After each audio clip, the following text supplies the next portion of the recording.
Brasil figura entre os maiores produtores de alimentos do mundo. Essa posição foi conquistada graças ao empreendedorismo dos agricultores e ao uso de tecnologias inovadoras. O país aumentou a sua produção com ganhos de produtividade, sem precisar avançar sobre áreas de florestas ou preservação. Nesse avanço, a semente é um dos insumos mais relevantes. Ela carrega todo o potencial produtivo da planta. Não adianta investir em preparo de solo, controle de pragas e doenças e no manejo se o cultivo partir de uma semente ruim. As sementes certificadas são insumos resultantes de anos de pesquisa em melhoramento genético. Os transgênicos representam uma das inovações mais rapidamente adotadas pelo agroglobal. Os transgênicos promoveram ganhos de produção e renda, além de reduções nos impactos ambientais do uso de pesticidas. Nas últimas décadas, houve também uma grande revolução no desenvolvimento dos defensivos agrícolas. Com os avanços científicos, foi possível compreender melhor a ação dos defensivos e desenvolver compostos cada vez mais específicos, seletivos e seguros. A dose média dos defensivos agrícolas lançados a partir do ano de 2000 corresponde a 12% da dose média dos desenvolvidos até a década de 1970. Os defensivos agrícolas de aprovação recente no Brasil são mais seguros para o agricultor, o consumidor e o meio ambiente. Eles são aplicados em dose 8 vezes menores do que os produtos desenvolvidos até a década de 1970.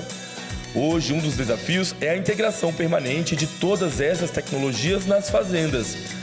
Para falar sobre a integração das tecnologias genéticas e de defesa vegetal com a sustentabilidade da agricultura e a segurança dos alimentos, o chefe da Embrapa Territorial, o pesquisador Evaristo de Miranda, conversa com Christian Lubauer. Lubauer foi presidente executivo da Citrus BR e diretor de relações corporativas da Bayer. Atualmente, ele é o presidente executivo da CropLife Brasil. Olá! Bem-vindos ao Brasil Verde, um programa dedicado à sustentabilidade da agropecuária brasileira. E essa sustentabilidade é fruto da ciência. A agricultura brasileira é movida à ciência. A genética, cuidado com a qualidade, com a nutrição, com a segurança dos alimentos são frutos de pesquisa científica que trazem grande segurança para os consumidores. Mas muita gente não conhece os detalhes desse caminho, não sabe como as coisas acontecem. Nós vamos conversar hoje com o Christian Lubauer. Ele sabe tudo sobre essa temática da modernização da agricultura, do uso integrado de tecnologias e da segurança dos alimentos que consumimos no nosso dia a dia. Bem-vindo ao Brasil Verde, Christian. Obrigado, Evaristo. Grande prazer estar contigo aqui no Brasil Verde. E agradeço a oportunidade para poder falar desses assuntos que são, às vezes, parecem complicados, mas a gente vai tentar esclarecer aí a todos os seus ouvintes e espectadores. Ótimo, Christian. Talvez para quem está nos assistindo ter assim uma ideia, qual que é a sua carreira? Como é que você chegou nessa posição hoje de um dirigente da CropLife, né? Que agrupa grandes empresas, né? Na área de tecnologia de ponta hoje do agronegócio brasileiro. Conta um pouquinho para nós a sua história, para as pessoas conhecerem um pouco o Christian, antes de entrar nessas tecnologias. Então, Evaristo, eu costumo brincar que eu sou um intruso aqui no universo dos agrônomos e dos veterinários. Eu fiz ciência política na Universidade de São Paulo e segui a carreira acadêmica, fiz um mestrado, eu era professor universitário, quando a minha vida deu uma guinada. Há 20 e poucos anos atrás, eu fui trabalhar na Fiesp e iniciei uma carreira como executivo de entidades representativas. Da Fiesp eu fui parar na Associação Brasileira dos Exportadores de Frango, por indicação de amigos em comum que a gente tem. E de lá nunca mais saí do agro. Eu fui depois para a indústria de suco de laranja, depois para a Bayer, onde eu trabalhei fazendo relações governamentais, mas sempre com os mesmos interlocutores, né? Ministério da Agricultura, IBAMA, Anvisa, Desenvolvimento, Indústria e Comércio. E se passaram os anos aí, eu acabei me integrando nessa comunidade das entidades da agricultura e aprendendo muito com todos vocês aí. No fundo, eu sou um intruso que vem das ciências humanas para o universo da agricultura, que eu tenho muito orgulho de pertencer a nova tribo, porque é uma das grandes maravilhas que tem nesse país, são a produção agrícola, a produção de alimentos e todas as tecnologias que se desenvolvem em todas as divisões do agro, né? É uma verdadeira maravilha que existe aí de oportunidades e de conhecimento. Bom, então, eu acho que é até uma vantagem, né? E para nós do agro é importante ter pessoas com o seu perfil, porque você tem até uma certa isenção, uma certa distância, não é? De todos esses vetores e tudo que está em jogo. Você provavelmente consegue subir na colina e olhar assim a briga lá embaixo, melhor do que nós mesmos que estamos engajados, às vezes, muito diretamente na defesa de diversos interesses, né? Às vezes conflitivos, dentro da agropecuária. Agora, nesses seus 20 e tantos anos, certamente esse setor, talvez o que mais nos impressione é a sua capacidade de inovar, né? De incorporar inovação, tecnologia e avançar. Você acha que a agropecuária brasileira é um dos setores mais modernos nesse sentido da economia do Brasil? Eu tenho convicção disso. Quer dizer, há os presentes de Deus, né? Sol, a água, a terra, o espaço, etc. E há a capacidade de se desenvolver tecnologia. E a agricultura brasileira é resultado, toda a produção de alimentos, de uma forma geral, é resultado dessa interação do homem e do desenvolvimento de tecnologia. Não é só a água, o sol e a terra que resolvem o problema. E a nossa indústria aqui, a que eu hoje represento, é talvez um dos maiores símbolos dessa capacidade de se trabalhar pela inovação, né? Fala-se muito de inovação, mas são poucos os grupos realmente que investem bilhões de euros ou de dólares ou de ienes ou até de reais na pesquisa, né? Para a melhoria das sementes, das plantas, da saúde das plantas, da qualidade do alimento. Então, eu tenho convicção de que é um ambiente de muita ciência e muita sofisticação, não no sentido snob da palavra, mas de agregação de valor e conhecimento. Tá? As pessoas às vezes pensam que a agricultura é uma coisa da economia primária, né? Que um grão de soja é só um grão de soja. No grão de soja tem muita inteligência ali embutida, e isso tem que começar a ser entendido pelas pessoas que às vezes olham a agricultura como uma coisa mais bruta, né? Mais primária. Não é bem assim, não. Seria bom você explicar um pouco a diferença de grão e semente? Como que a semente é mesmo o alicerce dessa agricultura moderna? Não é uma semente que o agricultor produz em casa, né, que ele guarda para plantar, não é assim, né? Segundo, você mencionou a saúde das plantas, quer dizer, em clima tropical, com temperatura quente o ano todo, a saúde das plantas é um desafio enorme, muito mais sério do que ele é na Europa, nos Estados Unidos, no Canadá. E por último, você falou da qualidade dos alimentos, que é tão procurada, não é, pela pesquisa, pelos produtores, garantir para o consumidor qualidade de alimentos. Vamos começar a falar um pouquinho das sementes aí rapidamente? Então, a semente é a origem de tudo, né? Atrás a palavra até ultrapassa o universo vegetal, né? A semente a gente faz a referência à semente quando a gente pensa na concepção vai explicar para uma criança como você concebe um outro ser humano, você fala que junta as sementinhas, né, do homem e da mulher, é a origem da planta, né, a origem de tudo. A gente está se referindo aqui a uma semente ou a origem de um ser vivo vegetal que tá melhorado, né?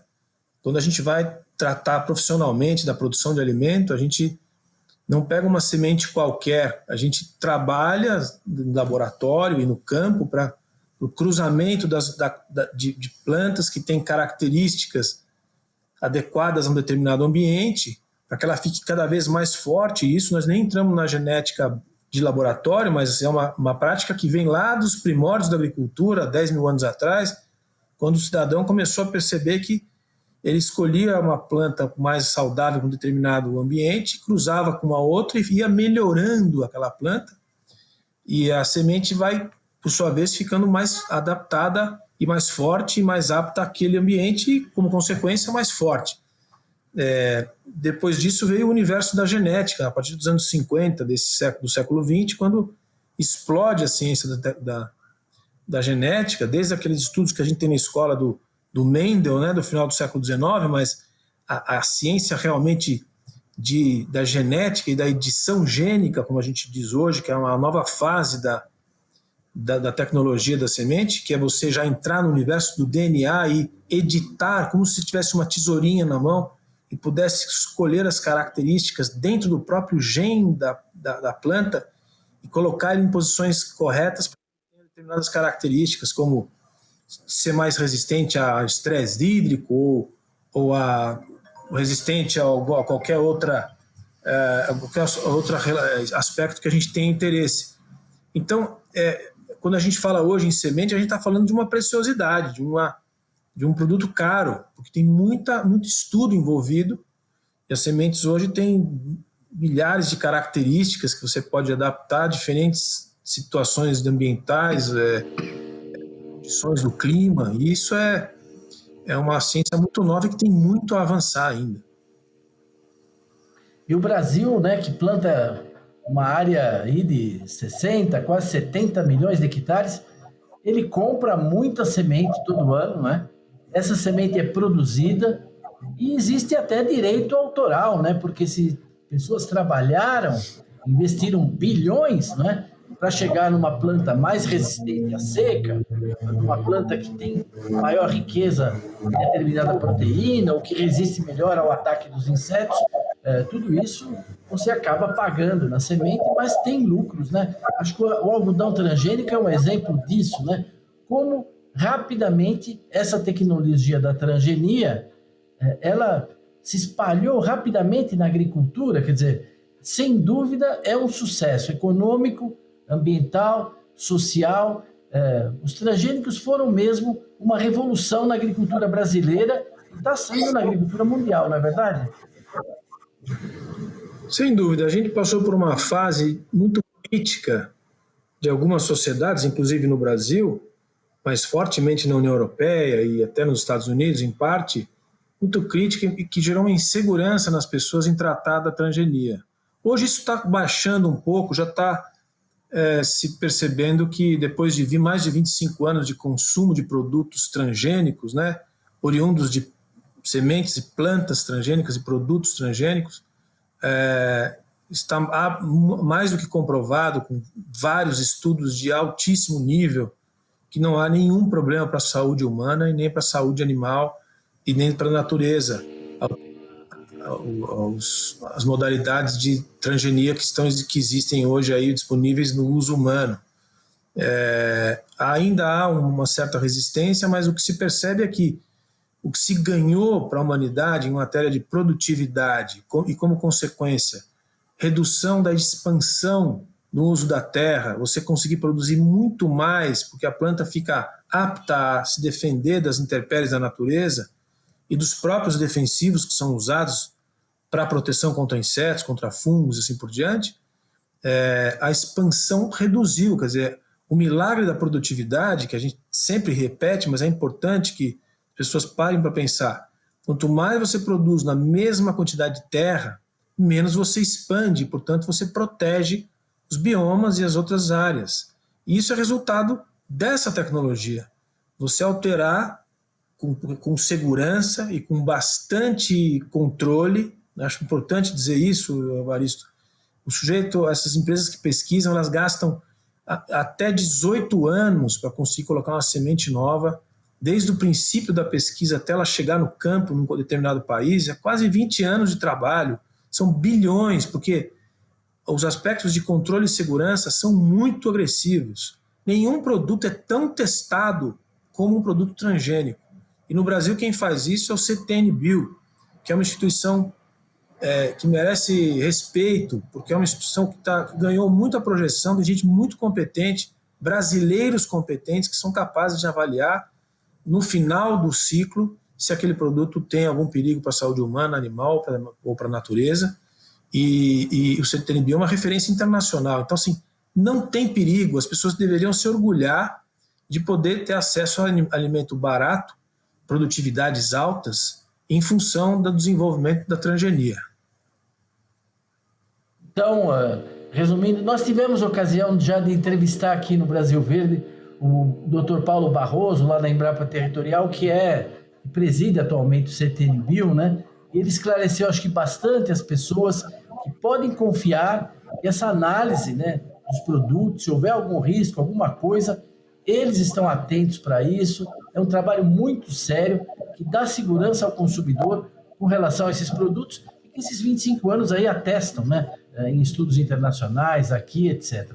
Agora, esses produtos também levaram a uma redução no uso de defensivos. Isso traz uma economia para o bolso do agricultor, né? Aumenta a rentabilidade dele, é bom para o meio ambiente, porque você usa muito menos produtos, menos impacto no meio ambiente, mas, paralelamente, também no caso dos defensivos agrícolas, nós evoluímos muito, né? A gente entende cada vez melhor como é que eles atuam, quais são os mecanismos deles. Mas o que você destacaria na evolução dos defensivos e até no relativo atraso do Brasil na adoção de determinados produtos que já são usados lá fora, né? Então, esse é um dos pontos interessantes. Assim, quando a gente ouve as exigências, geralmente da mídia, de grupos que não são simpáticos à utilização de defensivos, é uma exigência de aniquilação ou de retirada total ou de redução forçada de produtos do campo, é importante a gente dizer que isso já vem acontecendo independente da pressão externa de outros grupos interessados, porque a própria indústria, nos últimos 60, 70 anos, já foi percebendo e desenvolvendo tecnologias cada vez menos tóxicas e mais eficientes. A gente, na introdução do programa, deu um número muito interessante aí, que é isso mesmo. Eu não vou lembrar no detalhe as proporções, mas um dos números importantes é que hoje a gente usa 12% do que se utilizava em volume há 50 anos atrás de qualquer volume médio de qualquer produto defensivo, seja herbicida, fungicida ou inseticida. Por quê? Porque as próprias indústrias foram desenvolvendo as tecnologias e vendo que não era necessário usar aquele ou esse produto em determinada quantidade, em determinada formulação. Então, hoje, ainda com a chegada da agricultura de precisão, que é uma outra fronteira, já existem casos, ainda não são maioria, mas espero que venham a ser, em que você só utiliza o produto no local onde você identifica o foco da doença. Você já não mais faz a pulverização em toda a lavoura, você só faz nos locais onde a própria leitura óptica identifica o inseto ou o fungo, que seja. Então isso faz parte do desenvolvimento da própria indústria. E a consequência é que cada vez vai se usar menos, com menos toxicidade e com mais eficiência. É um caminho natural, a indústria sabe disso. Um aspecto que você levantou sobre o Brasil especificamente é que, como no Brasil existe ainda, está melhorando muito já, mas existe ainda uma visão de que quanto menos se aprovar novos produtos, menos vai se usar. É um dos maiores equívocos que pode existir. É o contrário. Quanto mais se aprovar as moléculas novas, menos vai se usar as velhas, as antigas, os antigos produtos, que quanto mais são usados, mais perdem eficácia. E é um raciocínio que parece óbvio, mas muitas autoridades, até pouco tempo atrás, achavam que não era assim. Então o Brasil gastou aí um bom tempo, eu diria nos últimos 20 anos, repetindo o uso de produtos mais antigos ao conter a aprovação de produtos mais novos, deliberadamente. Isso tem um efeito, é óbvio, numa agricultura tropical, onde os insetos, os fungos, as ervas daninhas são muito mais agressivas, porque são muito mais vivas, tem muito mais energia disponível, a agressividade dessas intempéries é muito maior. Então a gente deveria ter tido uma capacidade regulatória de aprovar novos produtos muito mais rápida do que nos países temperados. Mas isso não aconteceu aqui. Então, para resumir essa ópera, hoje a gente é acusado muitas vezes por professores brasileiros, inclusive, que estão hoje lá no exterior, dizendo que são perseguidos. Dizem o seguinte: olha, aqui na Europa tem muitos produtos que são proibidos aqui, que são usados deliberadamente no Brasil. Sabe por que isso acontece, professor Evaristo? Por duas razões. Primeiro, porque muitos produtos são usados aqui, não são usados lá, porque alguém imagina a Dinamarca produzindo soja? Ninguém produz soja na Dinamarca, não tem interesse nem condição. Então, nem se registra alguns produtos. Um fungicida para ferrugem, por exemplo, não é registrado na Dinamarca, mas no Brasil é um produto essencial. Então, não adianta dizer que é registrado aqui, não é registrado lá, se lá não precisa usar. E o outro segundo ponto talvez o mais importante, é que muitas vezes a gente ainda não usa o produto que eles usam lá ainda, porque não foi aprovado aqui. Que o sistema regulatório ainda não aprovou a molécula nova. Exatamente. Então, é um diálogo de surdos, entende?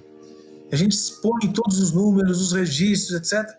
E a turma continua dizendo, não, aqui no Brasil use qualquer coisa, aqui tudo é liberado. Não é verdade, não é verdade. A gente tem toneladas de números, estatísticas e dados para provar que isso não é verdade. Recentemente disseram que o Brasil, agora no atual governo, liberou geral. Mais de 490 produtos foram aprovados. Professora, 486 eram genéricos, assim como nos medicamentos. Termina o período da patente, você aprova um produto que pode ser usado como genérico, é copiado por várias empresas. Assim acontece com os defensivos também, né? O que importa são os novos produtos que são aprovados. Agora, é realmente difícil para quem está na área de pesquisa ter que enfrentar, não é, um discurso de gente ignorante no sentido estrito da palavra, né? Contra todas as evidências científicas, estatísticas, como você disse. O Brasil usa pouco, claro, o Brasil é grande, então consome grandes quantidades, mas por área, por produto, por até unidade de riqueza gerada na agricultura, usa muito menos defensivo que o Japão, que a França, que a Holanda, que grande parte dos países europeus, né? Agora, isso tudo nos garante hoje o que a gente fala de controle integrado, né? O controle de pragas e doenças faz tempo que deixou de ser baseado só na química, né? Ele considera uma série de fatores físicos, biológicos, integra várias técnicas, sucessão de culturas, tudo isso. Agora, tudo isso para quê? Para ter plantas mais saudáveis, né? Produtos mais saudáveis para o consumidor. Não é? Hoje, a evolução dos defensivos agrícolas, da transgenia, da genética, garante produtos não somente mais nutritivos, mas mais seguros para o consumidor, não é verdade? Isso mesmo. Me permita, antes de falar da segurança, fazer uma observação sobre a integração das tecnologias. Essa ideia de que o produtor rural tem à sua disposição, dependendo da cultura que ele está desenvolvendo, da região em que ele se encontra, ele tem uma matriz cruzada de oportunidades e de usos diferentes de tecnologias da maneira como ele bem entender. Isso é o que justificou a criação da CropLife Brasil, porque ela é resultado da união da associação de defensivos com a associação de biodefensivos, que já existiam, com a associação de biotecnologia, que já existia, com a associação de sementes de germoplasma, que já existia, e com o Centro de Informações de Biotecnologias, que era o CIB, que era um think tank, que fazia a relação com a mídia e com as universidades sobre biotech. Quando se percebeu que todas essas tecnologias não competem entre si, mas elas são integradas e o produtor é que escolhe aquilo que ele quer usar no momento certo, na hora certa, no local certo, isso transformou a agenda. Hoje a CropLife representa todas essas tecnologias. É complexo, por outro lado, faz todo sentido, porque você pode utilizar um defensivo e também utilizar um biodefensivo na mesma cultura, no período posterior ou anterior, você pode utilizar uma semente geneticamente modificada ou não, então, você pode ter uma rotação de produtos nos quais você usa diferentes inseticidas. É uma infinidade de oportunidades, de possibilidades que justificam a integração e a ciência de uma forma integrada numa entidade só.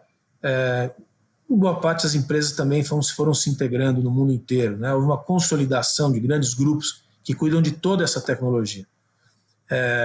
A questão da segurança do alimento, professor Evaristo, eu acho que é um dos pontos mais sensíveis. As pessoas, todo dia aparece um iluminado por aí dizendo que o alimento brasileiro não é seguro, que tem veneno, que tem índices muito altos de contaminantes, de resíduos.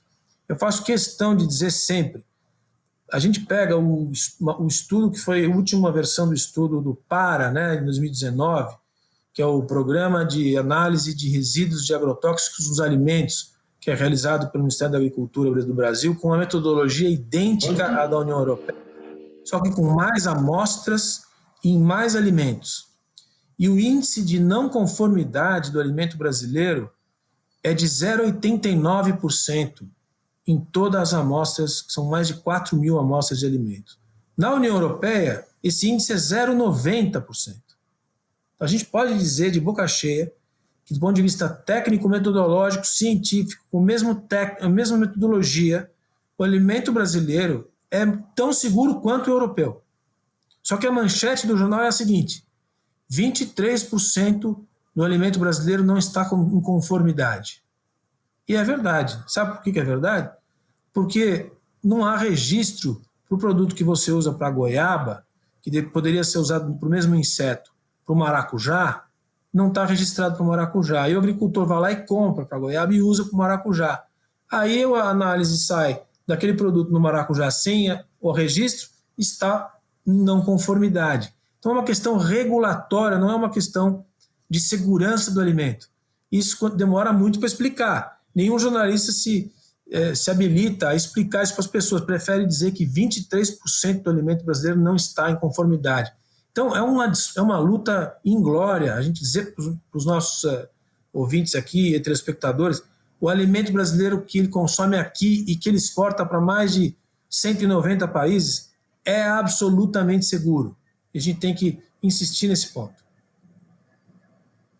Olha, eu agradeço muito a sua participação. Nosso tempo está esgotado. Eu acho que você fechou com dados, com informação muito clara, não é? Sobre não só a produtividade dessa agricultura, mas a qualidade e a segurança dos alimentos que estão nos supermercados e que chegam na nossa mesa todo dia. Muito obrigado pela sua participação no Brasil Verde e convido a todos a estar conosco de novo na semana que vem aqui no Brasil Verde. Até lá!